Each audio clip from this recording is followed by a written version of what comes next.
I'm your host, Sarah Webb, and this is Science in Parallel, a podcast about people and projects in computational science. In this episode in our series on creativity in computing, I'm talking with Casey Berger, a computational scientist who has worn many professional hats. Many know her by one job, as an assistant professor of physics and data science at Smith College in Northampton, Massachusetts. She completed her physics PhD at the University of North Carolina at Chapel Hill in 2020, and that work was supported by a Department of Energy Computational Science Graduate Fellowship, often called CSGF for short. In addition to her interdisciplinary research, Casey has published 4 novels, including a new book in the Choose Your Own Adventure series, Sister from the Multiverse. And that's not the only plot twist that she and I discuss. Before pursuing computational physics, Casey worked in Hollywood and planned to be a studio executive. Join us for a wide-ranging conversation about how the discovery of the Higgs boson led her toward physics, how focusing in more than one area can bring innovation, and the questions that she constantly asks herself to build a sustainable, joyful life and career. Casey, it's great to have you on the podcast. Thanks so much. It's great to be here. So, first of all, give me the brief version of who you are and what you do. I just started my job as an assistant professor at Smith College. So for anyone who doesn't know, Smith College is a small liberal arts college in Western Massachusetts. It's a gender diverse women's college. So it is a very unique and wonderful position to be in, especially as a woman in STEM. And I'm jointly appointed, which means I'm in 2 departments. So I work on questions of many-body quantum mechanics, but I answer those questions using data science methods. And it's quite an interesting challenge living on an interdisciplinary boundary like that. I love it. It's wonderful and exciting. But of course, it is also challenging in a lot of ways. So it's been a fun direction to be going with my career.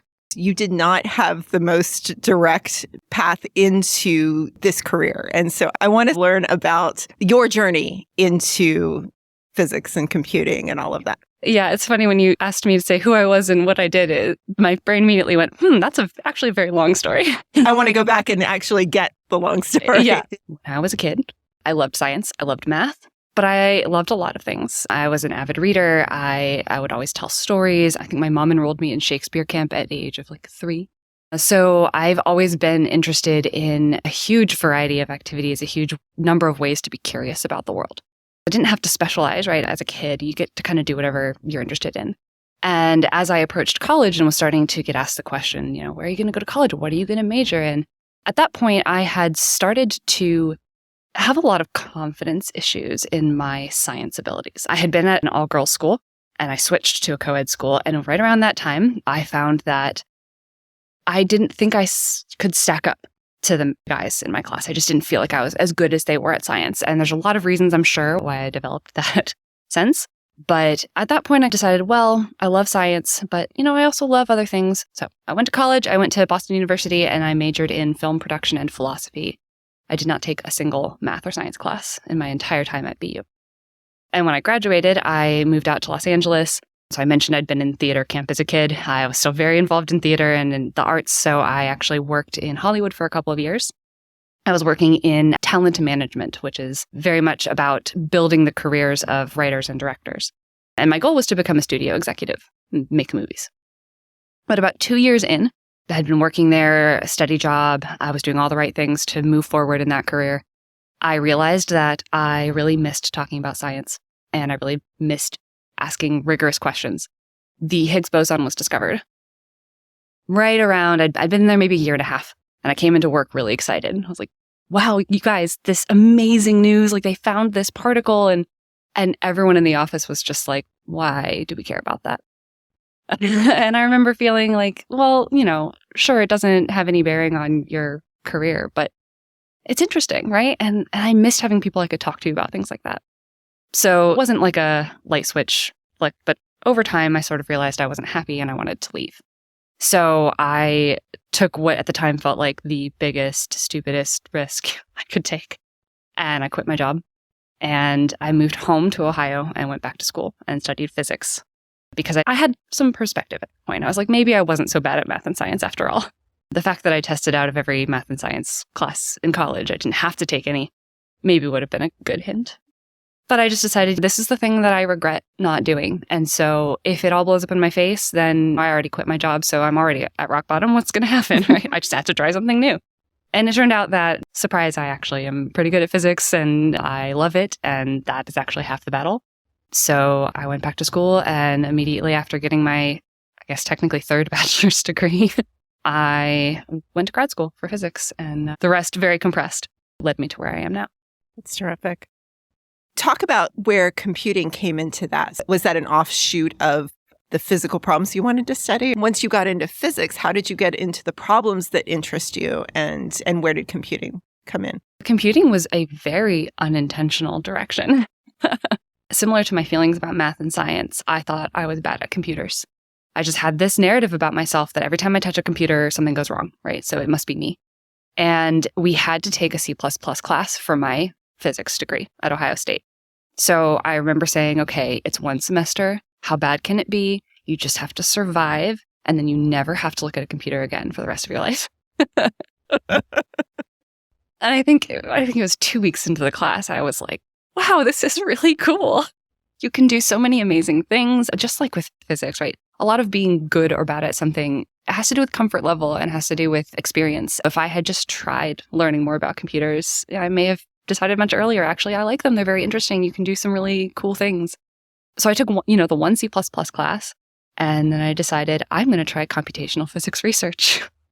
So as an undergrad, I did a little bit of research. I did a computational physics REU. And by then I was completely sold. And then when I applied to grad schools, I also applied for fellowships. And I got the DOE CSGF, and it just felt like the perfect fit. As time goes on, I shift more and more towards computers. In the way that I work on my research, it's all computational at this point. So talk to me a bit about the science questions that you're interested in, the research that you're working on. Very broadly, I'm looking at quantum materials, and I am a theorist. I don't do any work with actual materials, but what I want to understand is how do the physical laws that we know about, how do they work in this, what we would call many body scale? We have more than 2 or 3 particles, right? So it's the 2-body problem, we can solve that. The 3-body problem is complicated, we can still solve it. The more particles you add, the harder and harder it is to understand what the fundamental physics is doing, because you have all of these interactions between the objects. But once you get to a huge number of objects, then you can ignore the quantum effects, right? You're looking at macroscopic behavior. We're made up of so many atoms that we don't think about what each individual carbon atom in this is doing. But in that weird in-between range where we want to understand the quantum behavior of, 100, 200, 300 particles, it's actually extremely challenging.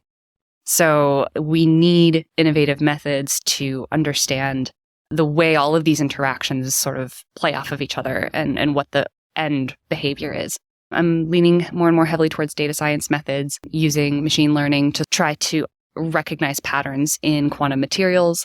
And the hope is that these insights will help us develop better materials that are maybe more energy efficient, that are maybe going to allow us to do more precision experiments.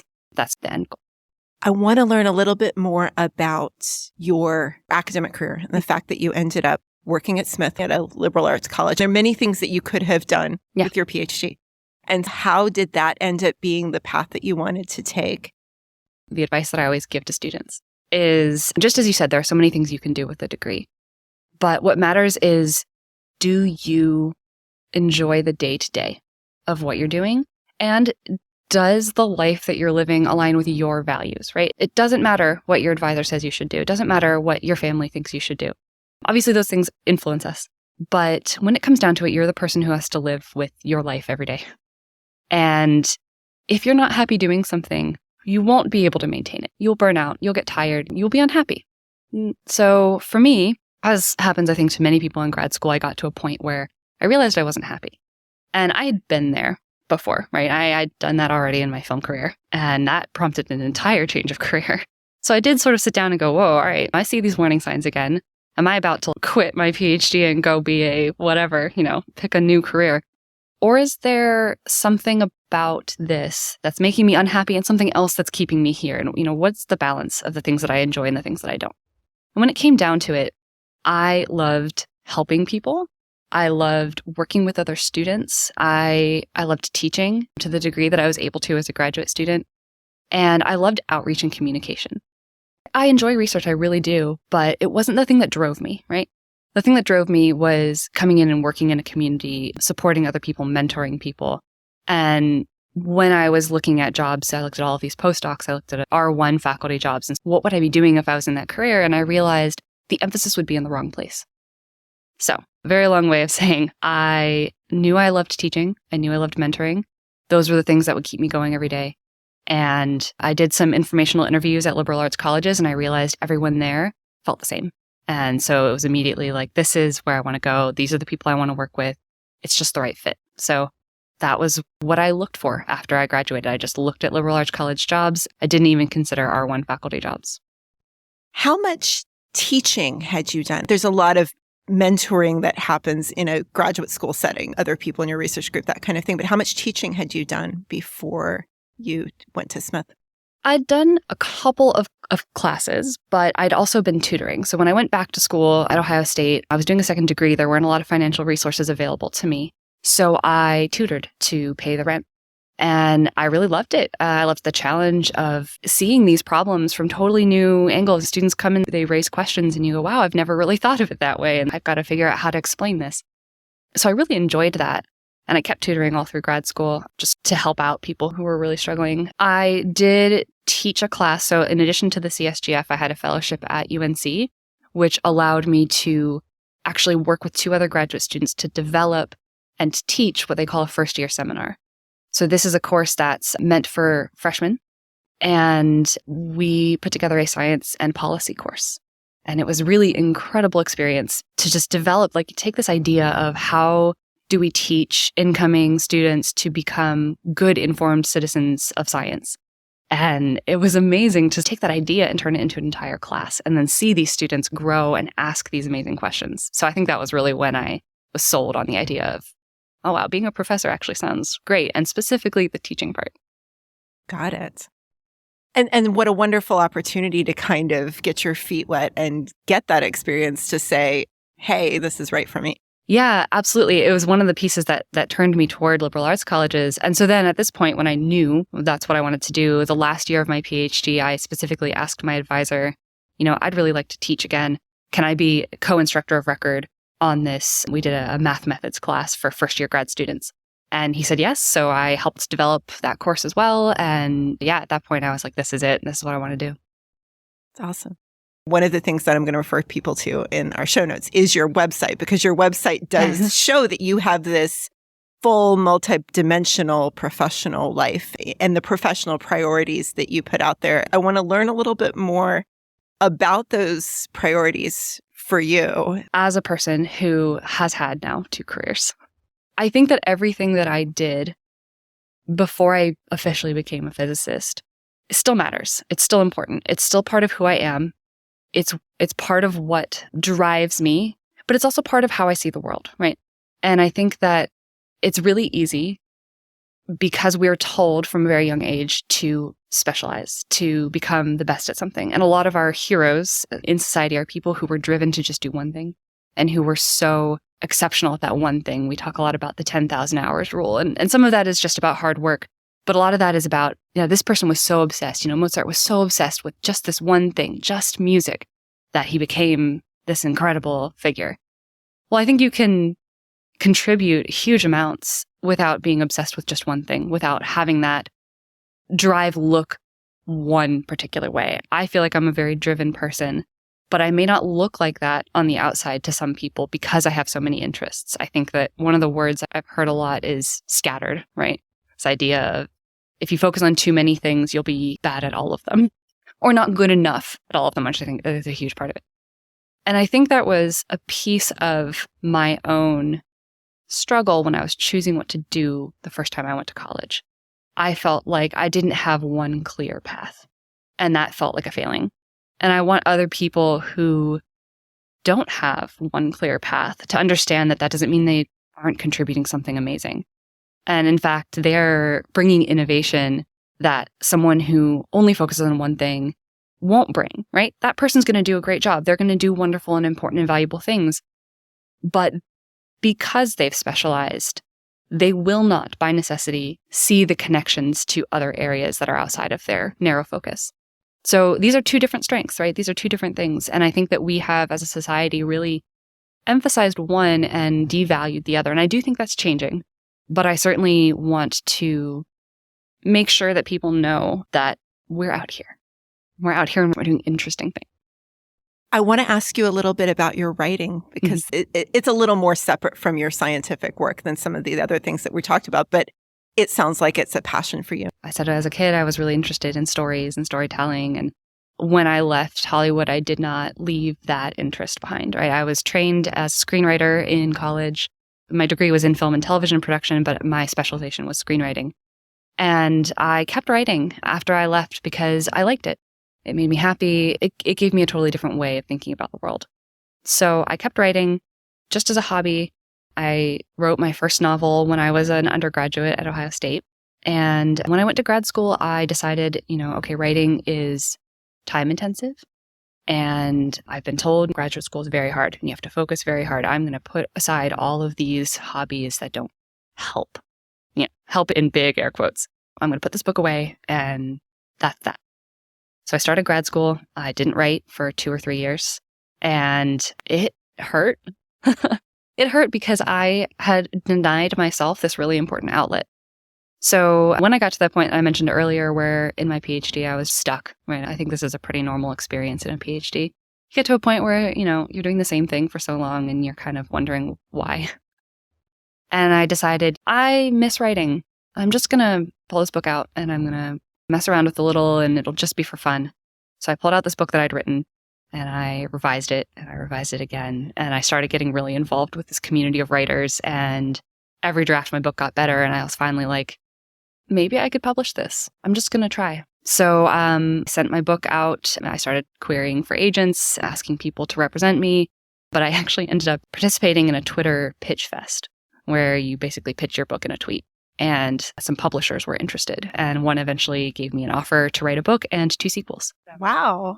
This was maybe my last year of my PhD. I signed this offer and wrote 2 more books, and they all came out fall of 2021. So a full trilogy. And I continue to write to this day. I've written more books since then. I actually have a Choose Your Own Adventure book coming out in October, which as a child of the 90s, it just blows my mind. That's great. There's going to be a Choose Your Own Adventure book with my name on it, which is just amazing. So I have found that writing gives me a space to let go of some of the things that I can get stuck on in research. And I think it's really easy to kind of start beating your head against the wall when you hit a problem, and having something that can pull you completely out of that world that you're inhabiting. It gives you so much perspective, maybe in a more practical way. Learning what makes a good story and what's going to draw in a reader is a really important skill in science, because as a teacher, I want my students to care about what I'm telling them, right? So I need to have good narrative structure in my classroom. But also if I'm writing grants, I need to convince someone to fund me. And humans love stories. We are a social and narrative driven people. If you can tell a good story, whether it's about science or about science fiction, people will pay attention. So I think it's been a really interesting sort of dual career path for me that I think actually has helped both of my lives as a writer and as a physicist and a data scientist. I think a barrier to many people thinking about pursuing their passions, writing is demanding. Oh, yeah. That's a demanding hobby. And physics, academia, it's a demanding career. How do you think about the practical aspects of feeding this multidimensional person? I have learned how to manage my time and my energy. I think that's a big piece of it. The advice that I give when people ask me this, because it's amazing how many people I encounter at physics conferences and at data science events. When they find out I have a book, they tell me, oh, I'm a writer too. What I tell people is there is no one-size-fits-all advice for how to manage bringing all of your interests and all of your aspects of your life into one. You have to know who you are, what you need, and that takes a lot of self-reflection. So I'm very restless. I really struggle to sit still mentally more than physically, right? I was never a disruptive, running around kind of kid. But my brain was always going. I was that kid who'd be up all night asking questions that I'm sure her parents didn't want their kid to be asking because they had to answer, and there are these big questions about the universe. And I have found that for me, having a really intense hobby actually helps me to not put all of my energy into work. I'm also a distance runner, so there's another example of an extremely time-consuming and intense hobby. So I have learned for myself that I need something that will jolt me out of whatever mental rumination is happening. And sometimes my writing is really the thing that I'm stressing over and ruminating on. And if that's happening, I need to focus on physics for a little while because it will reset my brain. It'll give me a chance to get some distance. So that's something I know about myself. But I also know that I need to sleep enough. So I've had to develop ways to stop myself from just working late. I've had to find ways to set boundaries. And I think that that's a really personal thing that my advice won't work for everyone. But so what I would say is know who you are, know what you need, try things, and see if they work. I followed so much productivity advice from the internet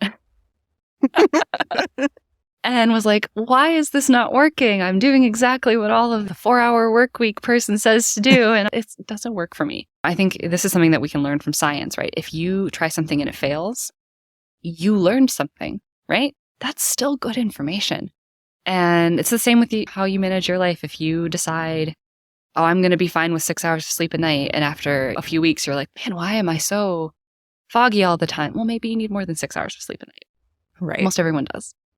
So I think that being patient with yourself, learning what you need, and giving yourself permission to do what makes you healthy, mentally, physically, whatever. I think that's the hardest lesson, especially for those of us who go through grad school. Well, I think there's a push to always do more because there's always the one more thing that is out there that you could do, right? Absolutely. This is something I've had to tell myself before. I have had to stop and look at the things that are on my list of goals and go, this is unreasonable. Nobody can do this. Why are you asking yourself to? And that has been one of the hardest lessons, is to say, okay, what if this is actually feasible, and what if this is actually going to bring value of whatever kind to my life, to my work? It's really hard to say no to things. It is. But you have to. We've been talking about so many different kinds of creativity in this conversation. I mean, everything from scientific creativity to writing creativity to storytelling overall. And most recently, the creativity in managing your own life and taking control of your life. And I guess from all of that, what does creativity mean to you? I think creativity is a kind of openness. It's a willingness to let go of the lines that have been drawn that you're supposed to color inside of, right? It's funny because there was a time in my life when I would not have called myself creative. And that was because I had worked so hard to fit the boxes that I thought I was supposed to fit into. And I'd done such a good job of fitting in those boxes that I had closed myself off to creativity. And so I think letting go of some of those expectations and some of the rigidity, and just not being afraid to take a risk. I think that's a big part of creativity, because by necessity, if you're doing something new, you don't have a blueprint. And you have to be the person who's willing to take a step into the unknown and accept that it may not work out, but that you will still learn something, right? And you will still be able to use those same skills to find your way back. So I think creativity is a combination of letting go of those external expectations, which can be very hard to do, and being brave enough to try something untested, no matter how big or how small, and trust yourself enough to know that you will come out the other side. And that's maybe not the definition of creativity you would get from a lot of people, but I think that's how functionally it works in my life. That's the sort of answer that anyone could apply to almost any situation, inside science, outside science. Creativity doesn't have to be the visual arts, or it doesn't have to be the arts in general. I think that we have a lot of stories in society. I think stories are valuable and interesting, but I also think they can be dangerous. A lot of our stories say that scientists are a certain kind of person, And that kind of person doesn't have creativity. And I think that's absolutely wrong. I think that creativity can be applied to anything. Are there other nuggets of advice that you like to pass along? As a professor, I get students asking me for advice a lot. And the things that I think are the most important that I always make sure I tell them are, first of all, understand who you are. What do you need? What do you want? And what do you value? And then take that information and follow it, right? So the direction that you take in your life, that is it's your life, right? Other people will tell you what they think you should do with it. But in the end, you live with your day-to-day. You live with the choices that you make and with the world that you build around yourself. So don't ever stop asking yourself, is what I'm doing right for me? Does it align with the things that I value? Does it bring me the joy that I need? I think that we tend to seek happiness like it's a thing that happens or doesn't happen, right? There's like a line that you cross and like on this side I'm happy, on this side I'm not happy. It's more complicated than that. Are you fulfilled? Are you getting joy? Are you doing something that's sustainable? And I think those are a lot harder questions to answer. And I tell my students to never stop asking those questions. When you get stuck in a place where you're feeling unhappy, stop and ask yourself, what is working and what isn't? This question needs to be asked all the time. Never going to stop. You're never going to get to a point where you found the exact pattern that works for you forever. So understand who you are, understand what's important to you, be willing to make changes, and always listen to yourself and trust yourself. I think those are the sort of central pieces of advice. And I think a lot of times my students are looking for, go to this graduate school, get this job, work with this kind of person. And unfortunately, there's no one size fits all. Is there anything that we haven't talked about that you think is important to mention? I think something that we haven't talked about a lot, but has been in the conversation, is this question of DEI work and equity and inclusion. Maybe unsurprisingly, given everything I've said about the way I operate, I don't think that work can be separated from everything else. So you asked earlier about my website and kind of how I present myself and my work to the world. And I think that it's really important, just like I haven't said I am sometimes an author, sometimes a scientist, right? I am both all the time. I'm also always trying to do better, to be better, to make the world that I inhabit better. And I'm trying to do that through my teaching, my research, my writing, my interactions with people on a day-to-day basis. So I think that one of the things that is really hard when people are talking about this kind of work is acknowledging as a faculty member, you can't have this be committee work that you do when you're in the committee meetings and when you leave, you're done. You can't ever be done. And that's both a huge challenge to acknowledge, but also I think a huge relief sometimes, because acknowledging that making the world a better place is incremental and it's constant frees us up to not have to treat it like we treat a lot of other things where I have this particular goal and I'm going to achieve this goal. It is a constant state of flux. I think this is a conversation that's happening a lot in higher education, very broadly. And I think that one of the challenges that I hope we're able to overcome is acknowledging that this is not work that you can put in a box, just like you can't put any people in a box. This is work that has to be integrated fully into everything that we do. So I think that that's something that it's really important to remember and that I try to express through my words, through my actions, through my website, through whatever, means I have to get these thoughts out into the world. Casey, this has been such a rich conversation, and I really want to thank you for coming and sharing the many dimensions of your life and career with us today. Thank you for having me. It's just really a fun conversation to have.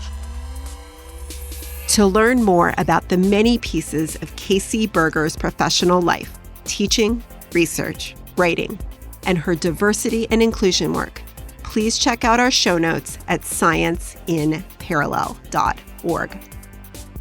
Science in Parallel is produced by the Krell Institute and is a media project of the Department of Energy Computational Science Graduate Fellowship Program. Any opinions expressed are those of the speaker and not those of their employers, the Krell Institute, or the U.S. Department of Energy. Our music is by Steve O'Reilly. This episode was written, produced, and edited by me, Sarah Webb.